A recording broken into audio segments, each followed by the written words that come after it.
You're listening to Vedge Your Best. There has never been a more important time to be vegan. At Vedge Your Best, I want to help you.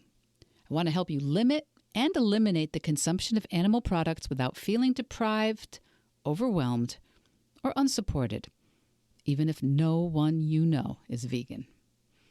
My name's Michelle Olander.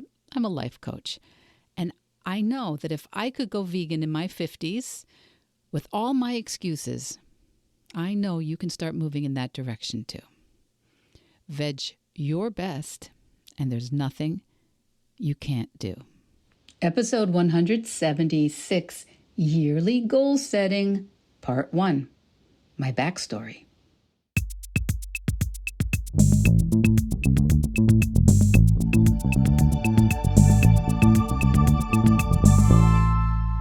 Welcome back, my Vedge Your Bestie.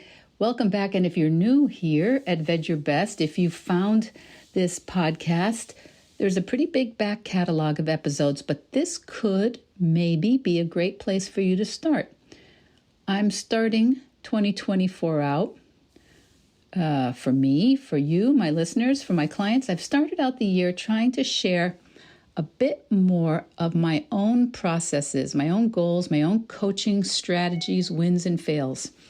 So this episode and the next couple will be a little more about me personally, and the goals I set, the way I've used coaching in the last few years, mindset, my life, the way I do and also don't take my own advice. So that's kind of the remit for the next few weeks.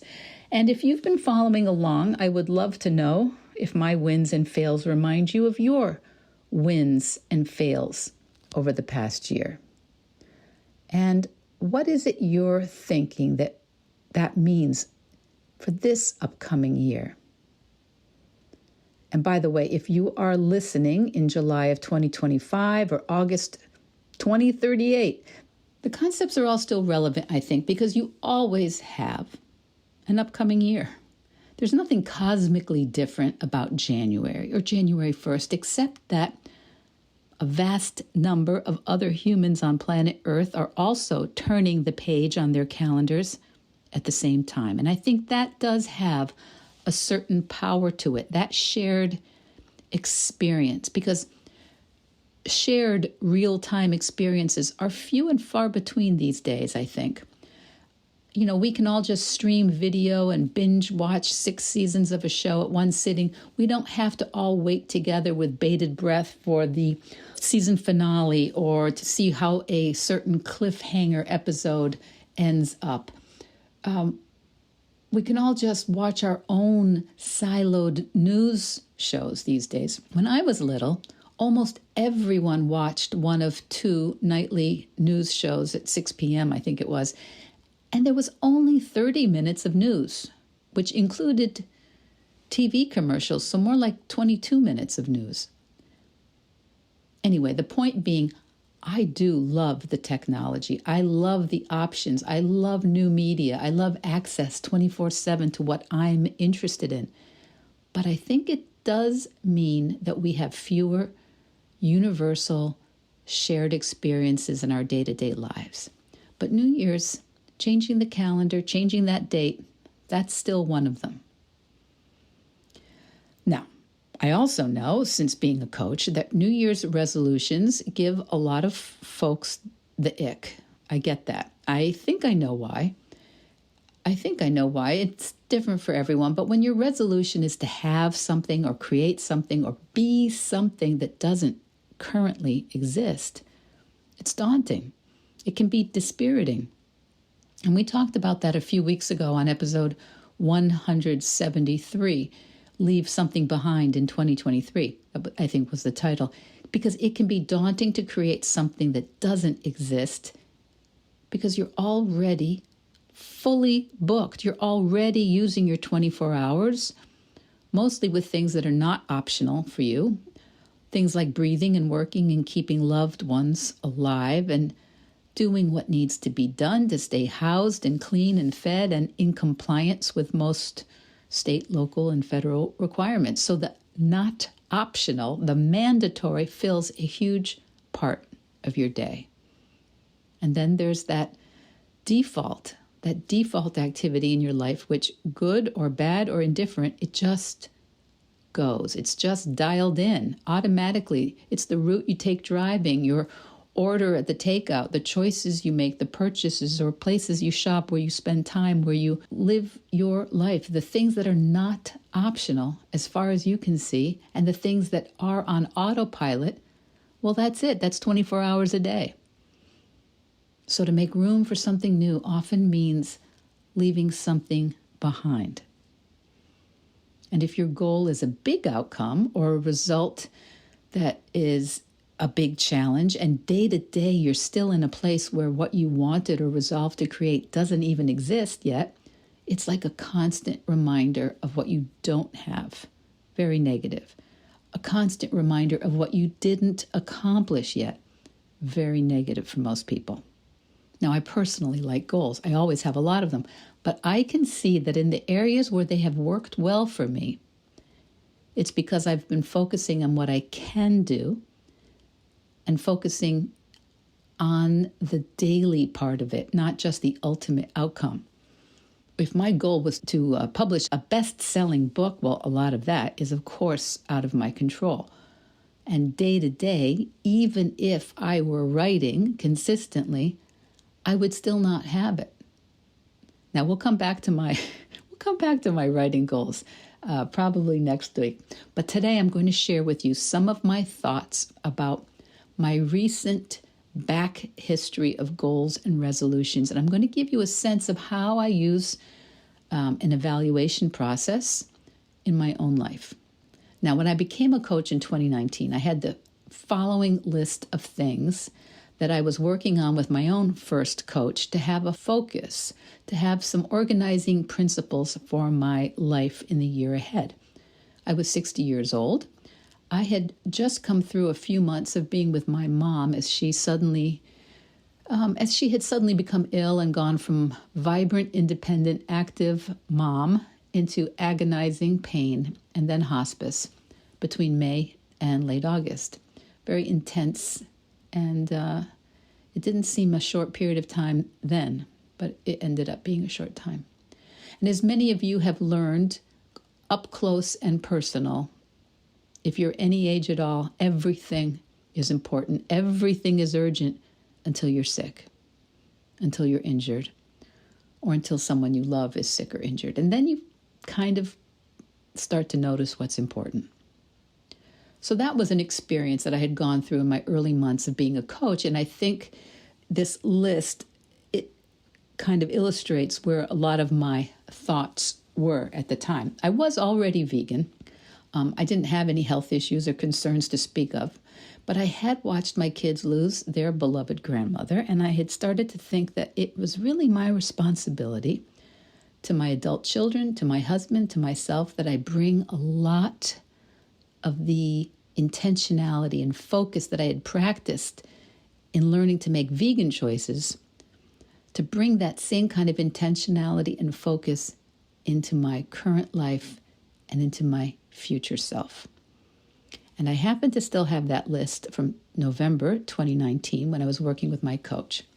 And right at the top of the list, water before coffee. Who knows why that it's right there at the top? Maybe I thought it was manageable, but there it is, right at the top of the list, water before coffee. Underneath, daily movement. Next, extra nutritious whole foods, especially raw greens. The next one says sleep, and there's a little scribble next to it. I'm a good sleeper, but I hate being the wet blanket that says I'm going up to bed when everyone else is talking, laughing, and being together. I want to learn to prioritize my choice to go to bed. Embracing discomfort. I wanted to take on more emotionally uncomfortable actions as well as physical discomfort, such as incorporating cold showers, cold exposure, cold water. You know, I spend a lot of time near the ocean, and I almost never go into the water because I'm kind of phobic about being cold. So I wanted to get a sense that I was not always in a comfort cocoon of 68 to 74 degrees Fahrenheit. Next on the list says unplug. I wanted to disconnect from digital devices each day to concentrate on my people and my creative work. Next, outdoor sunlight, especially morning sun, to help organize my day first thing instead of being caught up with indoor chores, phone, and screens. Next on the list, coaching. I wanted to make sure I was self-coaching most days and working with a coach regularly because I had found it the most effective way of staying conscious of my choices. Then on the list was learning, making a daily investment in reading and learning, especially languages, history, and art. Creative time, second to last on the list. Creative time, committing to making time to write, journal, and create content for my coaching clients. And experiences. I wanted to, when I look at this line, I know I wanted to inoculate myself against regret somehow. I had watched my mom die, and that had brought home this expression of we all have two lives. The second one begins when you realize you only have one.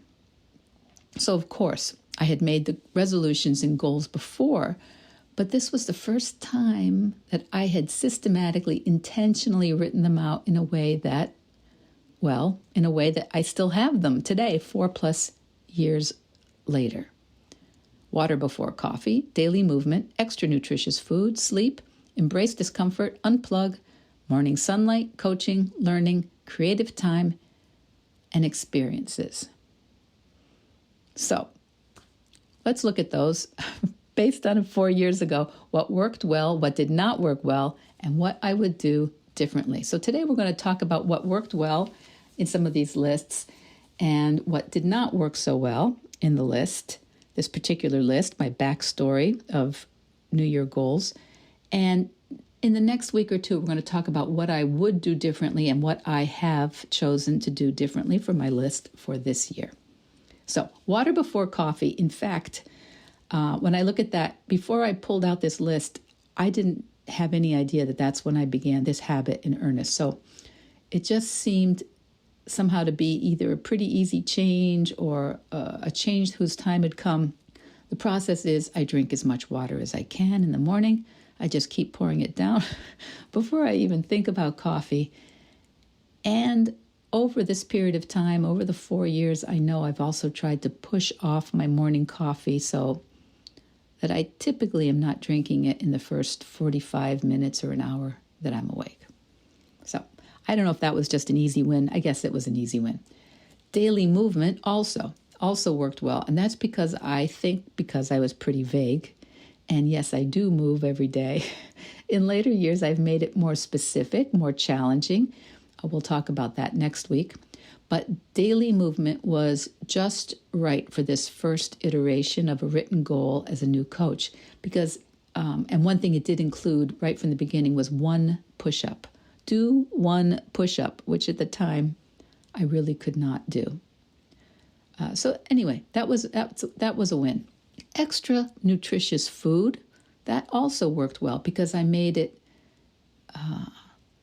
similarly easy to win at, because I did eat pretty well, I thought. I was vegan. I was mostly eating whole foods.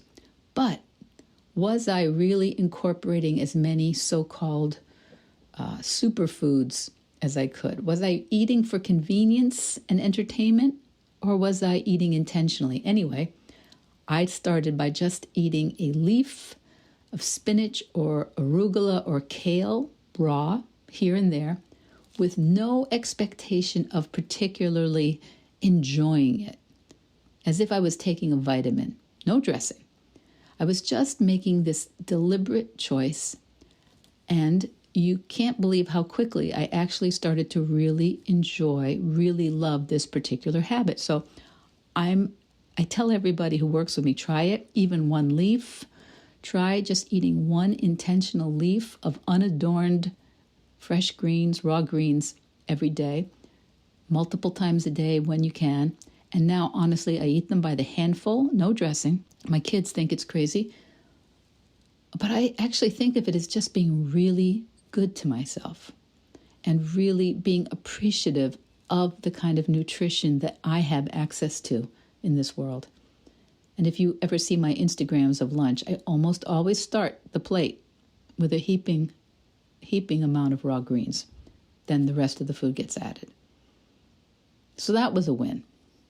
That was a win that worked well that first year and has even gotten more dialed in and refined as time goes by. Sleep was also a win, and that was kind of a huge shock because nobody seemed at all put out or disappointed if around 9 or 10, when the family and friends were all laughing and talking and hanging out, no one seemed dismayed or to interpret it negatively if I said, "Love you, I'm heading up to bed." It was a kind of no. It was just like, "Oh, okay, love you, Mom." It seemed like it was going to be a huge deal, and it was decidedly not. It was not a big deal at all, except in my head.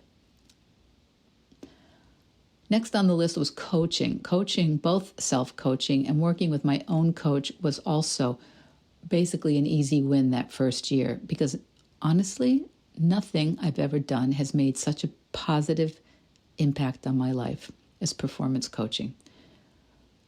It's making that same kind of deliberate daily commitment to cleaning out my thoughts and my brain that I make to cleaning my teeth. And the item called experiences, that also went well, partially because I always like to do things. I like to see things and go places. And coming out of that time with my mom in hospice, that actually felt a little bit more important, a little more urgent. My husband and I know that end of that last year, the end of 2019, beginning of 2020, we went to a number of exhibitions. We went to a number of things that I might have been much more lackadaisical about otherwise, but we also went to Ellis Island, which had been on my list to visit for literally decades, and it's a fabulous place. And if you haven't been to Ellis Island, please put it on your list when you're in the New York area. So that was one I remember, one of the first experiences that I checked off my list after making this goal. Now, more of a mixed bag. Less of a win was embrace discomfort. In 2020, as I was going public as a coach and writing and telling people what I was doing and thinking about how I wanted to position myself as a coach and being public, all of that was very uncomfortable for me. Thinking about being a vegan coach, very uncomfortable. I was like, well, who cares about that?